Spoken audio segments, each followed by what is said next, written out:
Hey, let's talk about some mods. So when I built my engine, of course I couldn't leave it stock. I had a 3.2 displacement, pistons and cylinders. Might as well go to 3.4. So there's a few kits out there. I want to leave mine single plug. So this is the kit right here that accomplishes that. This is the Mali 3.2, 3.4, 10 to 1 piston cylinder kit. It comes with everything you need. You can see it has these. This is the Max Moritz, when you see that term used. The pistons, if you see them, they have an asymmetrical wedge, and this allows the charge to get pushed towards the spark plug, the intake charge, air fuel mixture. So it allows it to use with a single plug, which is cool. Um, if you decide to twin plug later, then this is not for you. These will not work with twin plugs. So this is L&N Engineering. There's other cool stuff. They have the Nickies and things like that too. Um, I wanted to keep mine kind of a little stock, but just to bump the displacement. That was my goal. Just a mild OEM plus build. And down that line, I decided I just wanted a stock exhaust, but I wanted it all in stainless steel because I had to use an air chisel in about 2 weeks of flame and map gas and bottles and cans of different types of penetrating oils to get the stock exhaust off. I don't know what the deal was with that, but the stock muffler was shot. The heat exchangers and everything were all rust welded together. So anyway, I use this muffler. This is a Mati M41 from Australia. I don't think they make these anymore, but there's still a few around, floating around. It doesn't drone. It's maybe 7 to 8 pounds lighter than stock. I measured it. I have the weight somewhere. Um, yeah, like I said, doesn't drone and it has a deep tone. So there's my heat exchangers, Dansk. I had them imported from Rose Passion and France. These are about 2 pounds lighter than the stock heat exchangers, and the openings are a little bit bigger too. So I'm not sure if that gives you more power. I know these are not optimal, but Steve Wong says the stock 3.2 heat exchangers are good for 300 horsepower. So who am I to argue with Steve Wong? Speaking of Steve Wong, here's Steve Wong's site. So this is where you get your chips. He has lots of dynos on all the different builds and interesting reading, right? Very interesting reading to see what the different builds do. So you can kind of figure out what you want to do with your build. But when you're finished, you need to get the chip, and then he does throttle body boring too. I didn't use Steve for that. I used someone else, but won't break the bank to bore your throttle body. Okay, when I disassembled my engine, unfortunately, I had a big problem with corrosion on the rocker shaft ends. The retaining plates in there were all rusted. The Allen keys in there were rusted. I had a tough time getting those out. Really, really tough time. I wasn't sure if I scored the bores of the rocker shaft. So our engines don't have seals stock on the rocker shafts. I mean, and mine was leaking like a sieve. So it was so much rust there, it must have gotten around those little retaining plates. But I wasn't going to go back in there and deal with leaks. So seals are on there. And then so this is TurboCraft. They sell them. Lots of different places sell them. But TurboCraft also makes these cool rocker shaft lock sets. So I wasn't sure if I had damaged the boards to the point where the retainers wouldn't work anymore. But I didn't want my rocker shafts leaking, and I didn't want them moving. This basically combines the stock retaining plates with two little arms that go on either side of the mounting boss for the rocker arm, and it's pretty much impossible for them to come out now. This is a good upgrade. I think he's out of stock on these now, but consider something like that. I like it.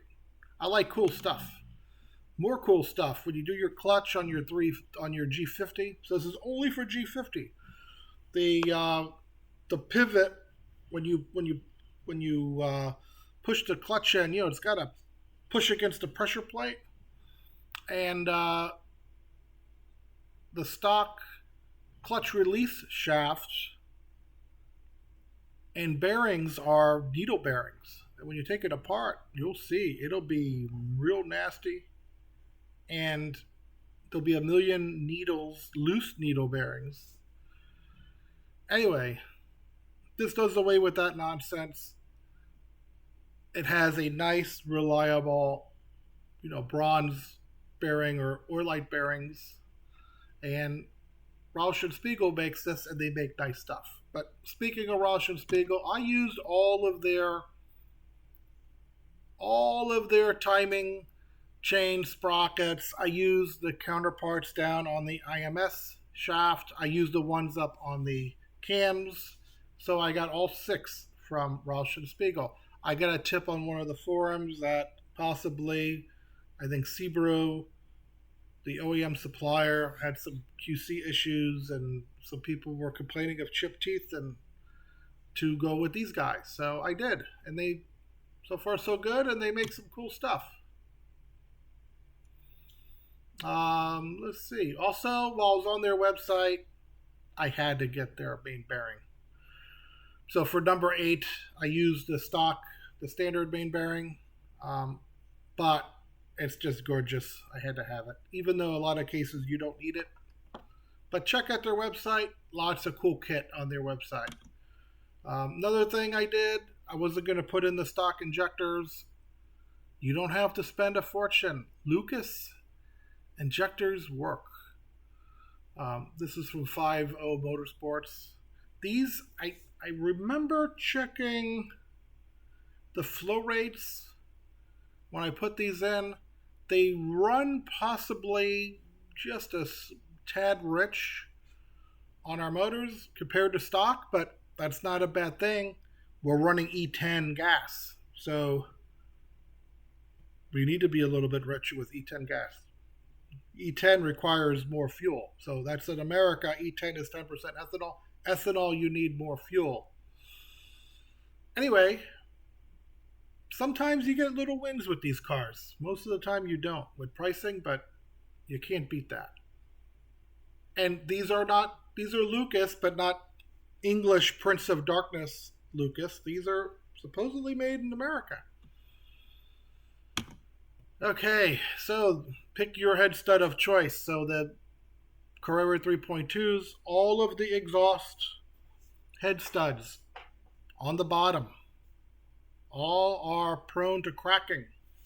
I had cracked ones. You don't want to have cracked ones. When you rebuild your engine, you don't want to have to go back in there. So SuperTech makes these. There's several different manufacturers. I use SuperTech. These don't need a specific height, and they're pretty easy to do. And I don't think anyone has broken one yet. So they're pricey, but this is why I had to rebuild my engine to begin with. Broken head studs. Don't put the stock ones back in. And then the other stock ones you don't want to use are the rod bolts. If you know that our engines in these 3.2s are basically stroked turbo engines, the rod bolt went from a 10 millimeter to a 9 millimeter. So we're weaker in that regard than a 911 SC with a 3.0 liter engine. This restores strength. So ARP will use a stronger steel. These are reusable. They're not one use only. So when you build your engine, you'll learn a little bit about that. So you can kind of mess with bearing clearances and stuff, and you could reuse these. Essential. Okay, valve train. You know, DRC Racing, cool guy to work with. He could, I guess he's making new cams now, but he can regrind. He can make new ones.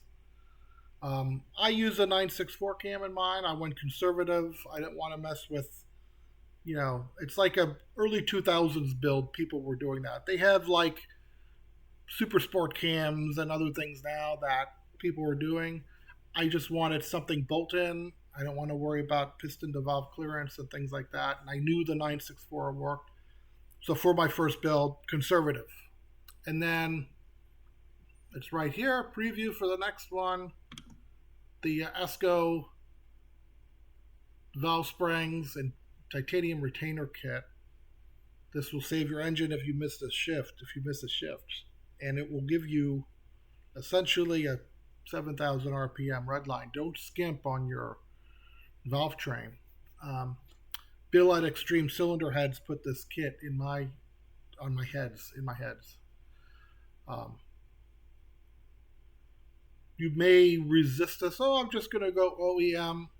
I don't know. I think this is an essential piece too. If you're going to address your 9mm rod bolts that created the low RPM red line to begin with, and you put stronger rod bolts, now you could hit 7,000 RPM, have the valve train that can handle it. And this will accomplish that. So anyway, hope you found that helpful. These are some of the cool goodies that I put into my car when I built it. And let me know in the comments section below any goodies you've put in your motors. I know these go from mild to wild, and for some of you this is wild, and for some of you this is mild. So I would say I'm kind of picked middle of the road on my build, but very entertaining on the street. I'm very happy with the performance. So take care, everyone, and we'll catch you on the next video.